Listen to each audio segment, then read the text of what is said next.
എല്ലാം പറഞ്ഞാണ്. ഇനിയിപ്പോ എന്താ ചോദ്യം? അല്ല, ഞാന് ഇന്നലെ രാത്രി തൊട്ട് ഇന്ന് രാവിലെയും ഇപ്പോ എന്താ പറയാ, ബഹുമാനപ്പെട്ട തങ്ങളുടെ വസതിയിൽ നിന്ന് ഇറങ്ങുമ്പോഴൊക്കെ നിങ്ങളോട് പറഞ്ഞിട്ടുള്ളത് ഇതൊരു രാഷ്ട്രീയ പിന്തുണ തേടിയിട്ട് വ്യക്തിപരമായ അൻവറിന്റെ മുന്നണി പ്രവേശനമോ മറ്റു കാര്യങ്ങളോ ബന്ധപ്പെട്ടതല്ല. വളരെ കൃത്യമായി ഞാൻ പറഞ്ഞതാണ്.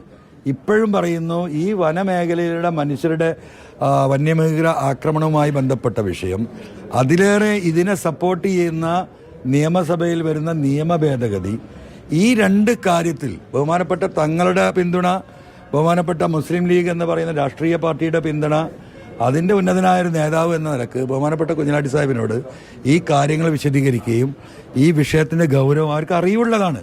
എന്നാലും ആ നാട്ടിൽ ജീവിക്കുന്ന, മലയിൽ ജീവിക്കുന്ന ഒരു വ്യക്തി എന്ന നിലക്ക് അതിന്റെ വിശദീകരണം അദ്ദേഹത്തോട് അൻവറും പി കെ കുഞ്ഞാലിക്കുട്ടിയുമാണ് മാധ്യമങ്ങളോട് സംസാരിക്കുന്നത്.